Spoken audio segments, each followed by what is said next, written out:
All right, we should tell you about some news just coming out. President Trump just posting on Truth Social, Israel, do not drop those bombs. If you do, it is a major violation. Bring your pilots home now. Oh. Donald J. Trump, President of the United States. Now, President Trump just spoke to reporters on his way to Air Force One. We will bring you his comments in just a moment. But again, there was word that Iran had dropped some bombs on Israel.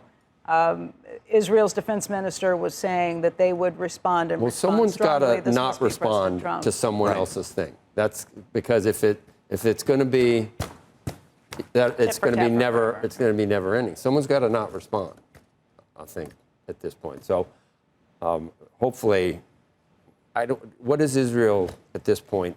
What's the end game? I'm not sure what Israel needs to accomplish at this point. I think there's a couple things. They need to look. As long as there are missiles that Iran can send to Israel, for Israel's from the perspective of Israel, they're sitting around going, we can't have this. We can't have this. But they really wanted to get done when they neutralized. That was the end game, was Fordo.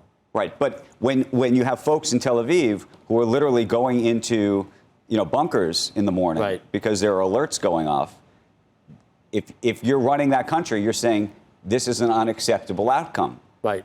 And so even if the nuclear piece is off the table, which is, of course, the thing that we care about and is the most important, but I think if you're Israel, I'm not sure you're going to allow this to continue this way. Hopefully Israel, if you don't see Iran do anything, hopefully Israel is not going to once again just finish whatever it's. I mean, if it's right, but I'm saying I wish Israel wouldn't even respond to this. My problem is if they send the missiles over, and then they think that they have to retaliate. The question is, can they take out effectively all of these missiles? I don't know how you do that. I don't know what if that's practical. We're waiting for the sound that is coming from the president as he was on the White House lawn getting ready to leave for NATO. Trying to turn that over. There are some reports of this coming out that where he said both Israel and Iran violated the ceasefire that he announced hours earlier, and that he was not happy with either country, but especially Israel. And that Truth Social post kind of goes to that, to stick with this. He said that Israel had unloaded right after agreeing to the deal, but President Trump is standing by this idea that Iran's nuclear capabilities are gone. That was the American intent with the attacks. I mean, we all hope it sticks. The bomb busters that were dropped. Obviously, we all hope it sticks, but I don't think it's not going to stick if every single time, because you don't even know who started it. Right. President Trump was speaking on his way to Air Force One as he heads to the NATO Summit in the Netherlands, and now we have the sound. Here's what he said just moments ago. I don't think so, but I'm not happy that Israel's going out now. There was one rocket that I guess was fired overboard. It was after the time limit, and it missed its target. And now Israel's going out. These guys got to calm down. Ridiculous. How are you going to respond if the ceasefire is fired? I didn't like plenty of things I saw yesterday. I didn't like the fact that Israel unloaded right after we made the deal. They didn't have to unload. And I didn't like the fact that the retaliation was very strong. But in all fairness, Israel unloaded a lot. And now I hear Israel just went out because they felt it was violated by one rocket that didn't land anywhere. That's not what we want, I'll tell you. And I'm telling you, I'm not happy about that, Israel, either. All I do is play both sides. I'm going now, as you know, to NATO. Some of you are going with me, and I think it's going to be successful. We'll see. I'll let you know. Are you going to see the agreement? It's a new dawn in the Middle East, thanks to the agreement you managed to achieve. What are your future plans for the region, for Saudi Arabia, Israel, Gaza, the hostages? Look, you're asking me about women in the Middle East. It's getting a lot better. Things are happening at a high level. As you know, Saudi Arabia's done a really good job. It's coming out far faster than I thought. So we're very happy about what's happening with women in the Middle East. No, I'm talking about a new dawn in the Middle East that you managed to achieve last night. Yeah. The region is going to a new place with this agreement.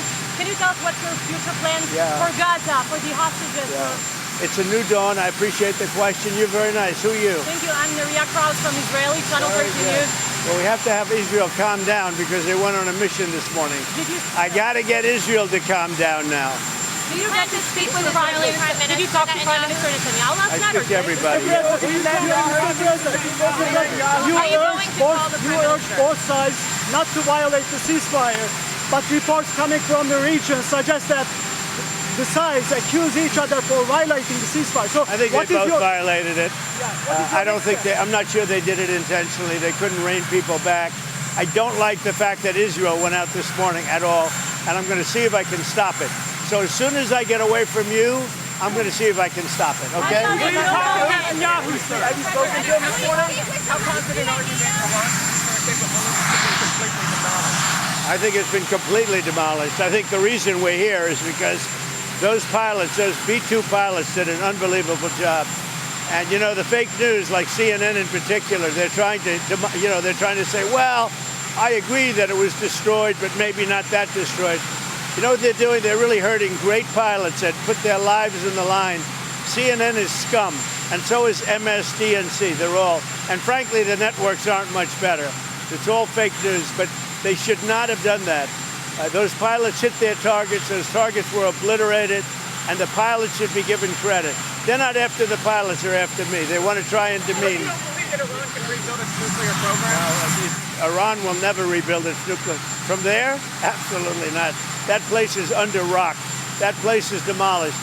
The B-2 pilots did their job. They did it better than anybody could even imagine. They hit late in the evening. It was dark with no moon, and they hit that target with every one of those things, and that place is gone.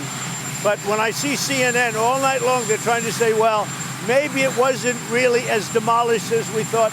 It was demolished. You take a look at the pinpricks, and you see that place is gone. And I will say, I think CNN ought to apologize to the pilots of the B-2s. I think that MSDNC ought to apologize. I think these guys really, these networks and these cable networks are real losers. You really are. You're real losers. Israel says that they violated the peace. You're gutless losers. I say that to CNN because I watch it. I have no choice. I got to watch that garbage. It's all garbage. It's all fake news. But I think CNN is a gutless group of people. And the people that run it, nobody even knows it's been sold so many times. But the people that run it ought to be ashamed. MSDNC, a guy named Brian Roberts, he heads it. He's a disgrace. He's a weak, pathetic disgrace. Israel says that Iran violated the peace agreement, the ceasefire agreement. Do you believe that Iran is still committed to peace? Yeah, I do. They violated it, but Israel violated it too. Are you questioning if Israel is committed? Israel, as soon as we made the deal, they came out and they dropped a load of bombs, the likes of which I've never seen before. The biggest load that we've seen. I'm not happy with Israel. You know, when I say, okay, now you have 12 hours, you don't go out in the first hour and just drop everything you have on them. So I'm not happy with them. I'm not happy with Iran either. But I'm really unhappy if Israel's going out this morning because of one rocket that didn't land, that was shot, perhaps by mistake, that didn't land. I'm not happy about that. You know what? We basically have two countries that have been fighting so long and so hard that they don't know what the they're doing. Do you understand that? Do you have